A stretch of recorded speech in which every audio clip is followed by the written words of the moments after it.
Salut à tous, ravi de vous retrouver pour un nouveau numéro de Quintet Express. On s'intéresse au Quintet Plus de ce jeudi à Chantilly. Et pour m'accompagner pour analyser cette épreuve, retour de Maxime Bourra. Oui, Maxime Bourra, le J2 à la rédaction aujourd'hui.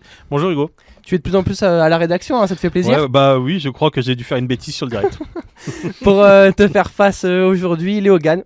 Salut Hugo, salut à tous, et moi je suis J1. Ouais. Premier arrivé à la rédaction, ça veut dire à 9h du matin. À 9h30. T'étais à l'heure aujourd'hui? 10 moins le quart. Ça grince des dents. Aïe.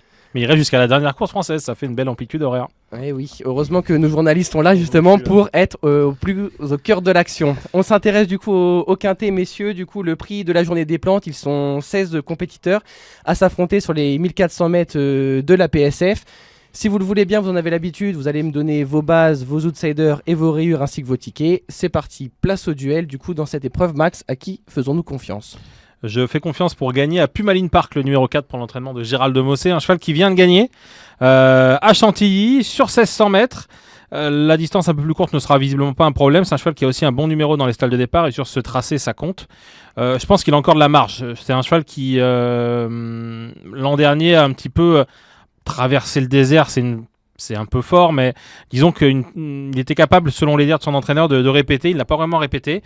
Mais je trouve que son succès dernièrement a été acquis avec une certaine facilité, une grosse autorité même. Et avec Stéphane Pasquier, Monsieur Quintet, je pense qu'il a tout pour plaire pour regagner. Alors que ton adversaire l'a même pas mis dans son ticket. Comprends rien. Non, c'est le cheval, c'est pas le plus facile de la bande à monter. Il a été pénalisé, donc j'ai préféré faire 100 à Pumalines Park, même si je l'avais pris en note auparavant. Moi, j'ai gardé un petit peu la base de tout le monde. Et on lève pas les sourcils au ciel. C'est Tortis Sambert, parce que c'est un attentiste qui a été maintes et maintes fois pris en note. Il tourne autour de son quintet. Il a un bon numéro. Ah bah oui, il tourne autour de son quintet depuis un an. Notamment même tout pas l'hiver plus d'un sur an. la PSF. Il a montré qu'il aimait bien Chantilly. Christophe Soumillon, bon numéro. Donc s'il doit gagner son quintet, et ben c'est ce jeudi. J'ai l'impression d'avoir dit au moins 10 fois cette phrase. Ah, c'est vrai qu'avec Tortis Sambert, on l'a dit très très souvent. Donc tu es obligé de le garder 1-2. Ouais, je l'ai gardé. 1-2. Très haut dans ton ticket également, Max? Je crois, ouais. J'ai pas le ticket en tête, mais je crois. Allez, il est sur ton podium, je te spoil un peu. Pour avoir un petit peu de cote, Léo, sur quel outsider peut-on miser? Outsider séduisant. Que vous pouvez retrouver sur equidia.fr, c'est le numéro 2, Petit Pedro, c'est ouais, ça? parce que c'est mon cheval, j'adore ce cheval. Tout vient, Mathieu. C'est toi qui l'as fait naître? Ouais, je crois. Parce que Maxime s'est attribué ce titre-là, mais c'est bel et bien moi qui ai fait naître ce Petit Pedro. J'adore ce cheval, avec ses œillères, capable d'aller de l'avant, capable de tout faire un petit peu tactiquement. Là, je pense qu'il est capable d'effacer son numéro sur une distance un petit peu plus courte. Il avait gagné quintet 2 fois sur 1600 mètres, là c'est 14, mais ça va pas être un problème. Il vient de faire une bonne rentrée derrière Zellman dans une course à condition du côté de Machecoul, dans un terrain qui était lourd, donc un sport complètement différent. Là, il retrouve la PSF en 41,5 de valeur, surtout en 41 de valeur. Dernier quintet gagné en 41,5, donc là, il est en plein son sport pour refaire parler de lui et pourquoi pas briller à belle cote. Tu penses sur la combien en parlant de belle cote, grosso modo? 15 15 contre 1. Ouais, je suis d'accord. De ton côté, Max, t'as fait confiance au partenaire de Christian Desmureaux? Ouais, alors après, c'est pas vraiment un gros outsider, mais Non. il peut y avoir une cote de 7-8 parce que c'est un cheval qui dernièrement a déçu un petit peu toute la France.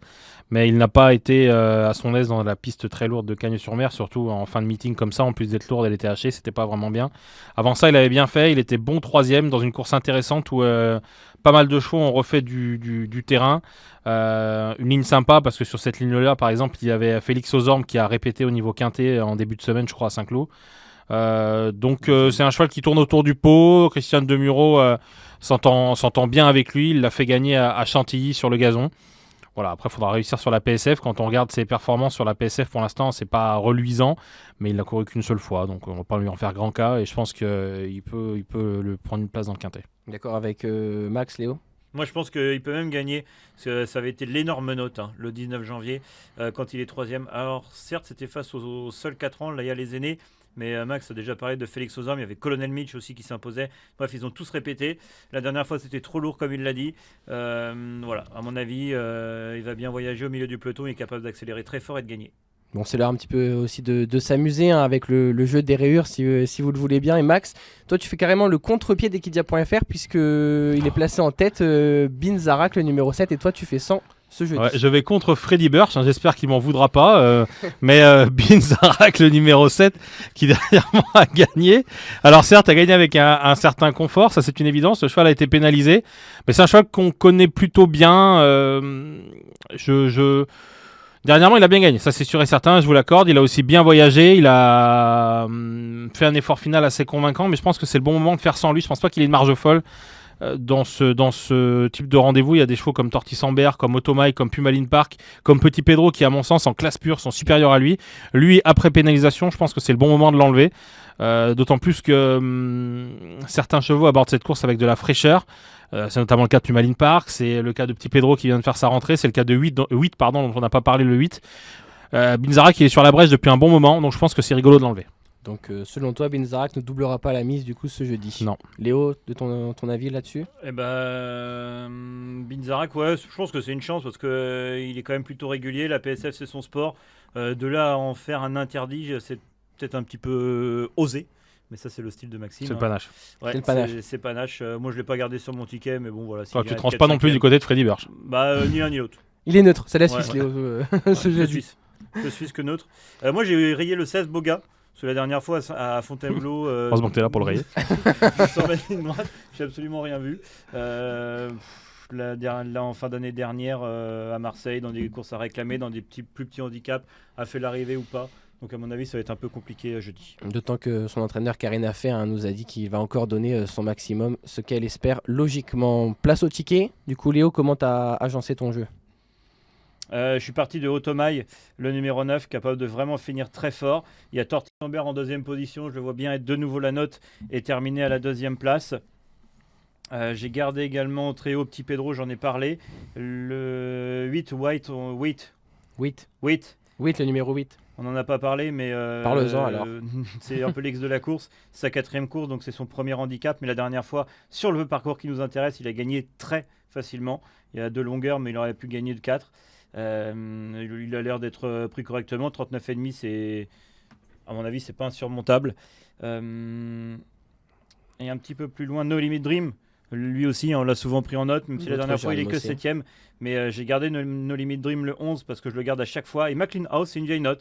Même s'il n'est que 8ème, son effort était pas mauvais. En retrait, il a un bon numéro. Donc pour venir pimenter les rapports, le 14. Combiné du coup en 6 chevaux pour Léo, la même chose pour Maxime? Ouais, absolument. J'ai mis 8 en tête, le numéro 8.